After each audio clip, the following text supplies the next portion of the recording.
Le stesse cose. Era stato nominato addirittura custode del ficus che, diciamocelo, stava per mandare dall'altro mondo. Questione di tempo, Antonio D'Urso, Dicolante di Via Roma. Lei a che ora avrebbe dovuto aprire l'edicola? Io avrei dovuto aprire l'edicola alle 7 del mattino. Sono stato avvisato dal ragazzo che consegna i giornali e infatti alle 5:30 mi ha detto di scendere subito perché era successo questo fatto. Sicuramente è un evento che è successo tra le 5 e le 5:30 del mattino, perché una persona che stava correndo qui, stava facendo jogging stamattina, ha detto che lui è passato alle 5 ed era tutto normale. Poi è ripassato alle 6 e ha visto quanto è successo. Lei poteva essere là dentro, i danni sono ingenti, insomma, ha già ringraziato il cielo, Esatto, D'Urso. sì.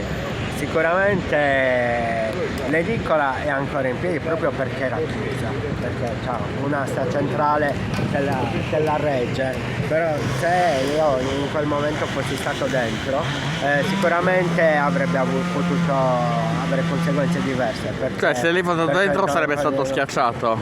Schiacciato, però sarebbe deformata ancora di più l'edicola, perché non avendo nessun sostegno avrebbe subito danni superiori. Ma così è già inutilizzabile, perché comunque è irrecuperabile. Quindi quale sarà il futuro dell'edicola, partendo insomma dalle preoccupazioni economiche?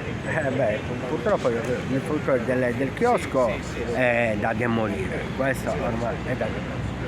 E quindi niente, adesso dovrò subito attivarmi per risolvere la situazione e sentire gli organi competenti, tutto perché Era assicurato lei, l'edicola meglio? È assicurato.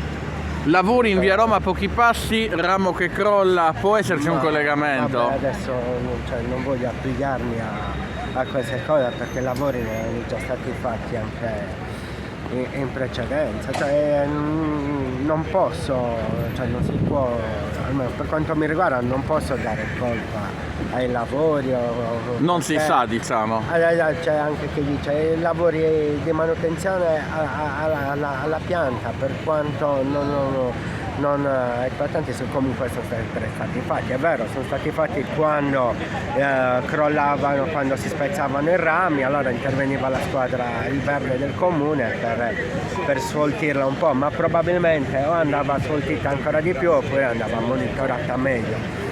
Purtroppo anche loro quando intervenivano c'erano sempre anche le associazioni che intervenivano contro, perché non dovevano portare questo monumento. Ecco, spieghiamo questo passaggio che è importante. Che cosa voleva fare il servizio del verde pubblico esattamente? Ma io esattamente non so quali fossero le intenzioni del verde pubblico, però sicuramente anche l'opinione pubblica influì. Cioè le associazioni che cosa dicevano? Le associazioni passavano, c'è sempre chi a tutela dell'ambiente non vuole che vengano fatti determinati lavori anche di manutenzione e poi noi ne abbiamo le conseguenze, perché comunque questo è un monumento, è un bene storico, perché da quanto si sa è stato piantato intorno al 1880. Però come ogni monumento comunque va salvaguardato e va anche la manutenzione va fatta. Qualcuno ha delle colpe e lei pensa di chiedere i danni, se sia chi, D'Urso? Io in questo momento non posso dare colpe a nessuno, è un evento che è successo così, praticamente è inaspettato, perché è caduto un ramo grosso che non dava segni di cedimento.